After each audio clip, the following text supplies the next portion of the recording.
Existem 3 dimensões que são cruciais para a humanidade. O tempo, porque não somos infinitos. O espaço, porque somos matéria, existimos e ocupamos um espaço. E o outro, porque nunca estivemos, não estamos, nem nunca vamos estar sozinhos. E ter consciência disto, num mundo tão acelerado, com tantas mudanças, chega a ser inquietante. Refletir sobre isto é fundamental, até para criarmos, provavelmente, uma nova consciência. Então vamos a isso. Vamos começar pelo tempo. O tempo, esse recurso tão escasso, eu imagino que aqui, e gostava de ver umas mãos levantadas, quem nasceu antes de 2000. Ok, estamos bem. Estou em casa. Sabem que as novas gerações já nos conhecem como os dinossauros, ok? E permite-me dizer que eu venho de um tempo em que a convivência exigia confiança. Não apenas no valor intrínseco à palavra confiança, mas na infraestrutura. Eu explico. Quando nós dizíamos às 5 horas no pátio, era às 5 horas no pátio. Não era manda uma mensagem quando saíres. Não era partilha aí a localização. Ou não era às 5h30 dizer olha, só me safei agora. Não é? E portanto, isto ensinou-nos, naquele tempo, uma coisa que hoje parece quase exótica, que é tolerar o vazio. Isto tinha um lado bonito, porque tínhamos mais fronteiras, mas também tinha um lado chato, porque meia hora depois lá estava eu a olhar para um muro, a pensar, será que fui eu que percebi mal? Será que ele foi raptado? Se calhar é bom que tenha sido raptado mesmo. Mas isso leva-nos à primeira reflexão relacionada com o tempo que vai nos conduzir no resto da nossa talk. Nós crescemos com tempo, mas vivemos sem pausa. E acho que é um sentimento comum. Nós crescemos com tempo, mas vivemos sem pausa. Vamos viajar para o espaço. Não para o espaço-espaço, mas para o espaço-dimensão. O espaço sempre teve uma definição muito simples. Era o limite, o sítio onde nós vivíamos, que determinava com quem convivíamos, quem nós éramos, o que era possível fazer, do que era impossível fazer. Só que de há umas décadas para cá, o nosso conceito de tempo foi mudando. Porque nós começámos a estar em vários chats, começámos a estar em vários grupos, começámos a participar em várias plataformas e, portanto, nós multiplicámos a nossa existência. Nós deixámos de ser só aquelas pessoas que estavam num determinado local, num determinado convívio, e passámos a ser pessoas em vários locais, em vários convívios. E, portanto, hoje refletir sobre a nossa presença já não é refletir sobre o sítio onde estamos, mas sim sobre os ciclos onde nós participamos. E uma vez mais, isso multiplica a nossa existência. Só para terem uma noção, sem querer assustar, esta pesquisa diz que nós em média interagimos com até 10 pessoas presencialmente no nosso dia-a-dia, média, 10 a 20 pessoas, desculpem, e 40 interações. Quando nós transferimos isto para o digital, nós multiplicamos isto por 5, são 50 pessoas, 300 interações. Se nós excluirmos o tempo em que estamos a dormir, dá uma interação com alguém digitalmente a cada 3 minutos. Nós checamos o nosso telemóvel em média 150 vezes por dia. Isto é absolutamente avassalador. E portanto, nesta lógica de novos espaços, nós estamos a viver numa era nova, que é a era do metaverso. Quem está aqui familiarizado com o termo metaverso? Ok, já não são tantas mãos. O metaverso é determinado pela nossa metapresença, múltipla presença.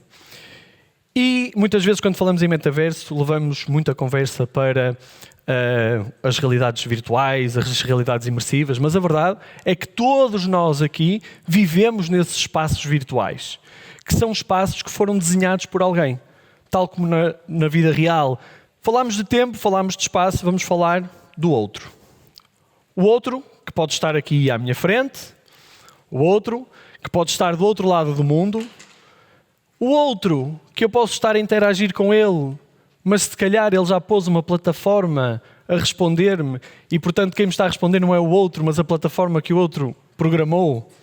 E, na verdade, é um outro híbrido, vamos chamar-lhe assim, ou até as interações com um outro que nunca foi nem nunca será um humano. Aquela mesma pesquisa diz que nos Estados Unidos mais de 30% das pessoas faz perguntas às plataformas sobre saúde mental pelo menos uma vez por semana. E são outros que nunca vão existir. Esta acessibilidade é fascinante.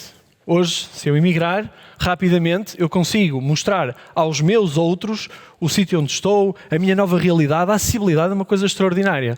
Mas a tecnologia, ela sempre abriu a porta da ponte, mas também abriu a porta da fuga. E, portanto, estar com o outro nunca foi tão acessível, mas também nunca foi tão evitável. É um tema de escolha. Este fenómeno, Hikikomori, no Japão, o Estado japonês prevê que são mais de 1,5 milhão de pessoas que vivem absolutamente isoladas, confinadas, acumulando em condições surreais, e se forem pesquisar, já não é só no Japão, está por todo lado, e mostra um extremo de o quanto nós conseguimos evitar o outro humano. Mas se nós transportarmos isto para a nossa realidade, nós também conseguimos fazer um paralelo. Todos nós, todos os dias, de alguma forma evitamos o outro quando nós nos confinamos naquele dispositivo de 15 centímetros e ficamos ali 20, 30, 40 minutos, nós estamos a isolar do mundo e estamos a confinar ao dispositivo. E, portanto, este fascínio também tem uma preocupação inerente. Isso leva-nos à pergunta: como é que nós vamos habitar estes espaços que estamos e continuamos a criar?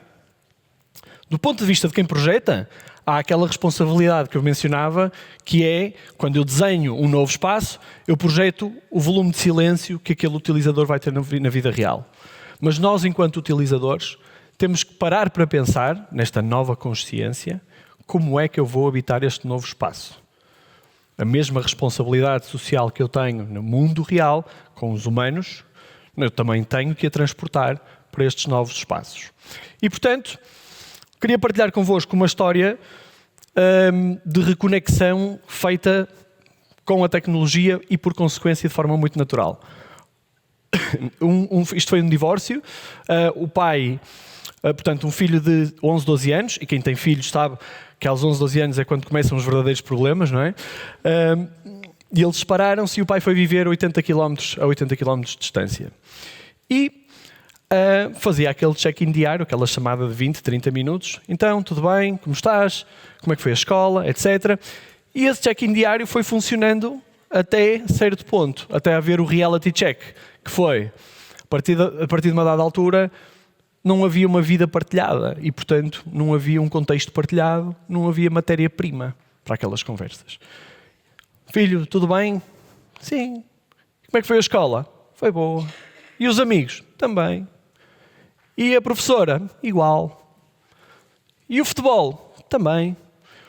E aquilo começou a gerar tensão, desgaste em cima da obrigação. Até que este pai, e quando soube desta história fiquei fascinado, teve uma atitude tanto heroica como, se calhar, pouco adulta, que foi explorar que jogos é que o filho andava a jogar e começou a interessar-se por aquilo também, e a jogar também, até começou a desafiar o filho, começou a entrar lá nos servidores onde o filho jogava também, e aquilo começou a gerar uma nova rotina, e aquele daily check-in já era feito num contexto mais parecido com este, e começou a haver conversa, começou a haver contexto, começou a haver os desafios, as missões, as microvitórias, as discussões, mas que geraram a conversa. Foi o videojogo que salvou isto? Não. Foi a tecnologia que salvou isto? Não. Mas a tecnologia permitiu criar um novo contexto, uma nova realidade, um contexto partilhado que gerou esta conexão. E quando eu falava que a acessibilidade e a conexão são fascinantes, este é um bom exemplo em que não é por ser um videojogo, mas é por criar condições para abrir a porta das pontes. Dito isto, esta geração tem uma responsabilidade inescapável. Nós crescemos offline e vivemos, em idade adulta, online. Nós soubemos o que era ter tempo. Permitam-me dizer que nós fomos forçados a viver sem pausa. E nós temos a responsabilidade de desenhar a nova norma para as próximas gerações. Os espaços onde estas gerações vão estar, num novo tempo, num novo espaço e com novos outros. E é aqui que tudo combina. Este novo tempo, novo espaço e novo outro gera esta nova consciência. Quando falamos em cibersegurança, quando falamos em exposição, eu há pouco falava no pátio, neste preciso momento há um pátio de 25 a 35 milhões de jovens que estão a jogar videojogos neste momento e a falar. 60% deles fala com desconhecidos através de voz. Ok? Esta alucinação é algo a temer? É algo com que nos devemos preocupar? Ou nós temos que desenvolver uma nova literacia? Estas são as grandes perguntas e as respostas nós só encontramos com a procura pelo conhecimento. Mas para mim, com esta mudança e esta revolução tecnológica tão avassaladora, nunca fez tanto sentido. Eu prefiro ser uma metamorfose ambulante do que ter uma velha opinião formada sobre tudo.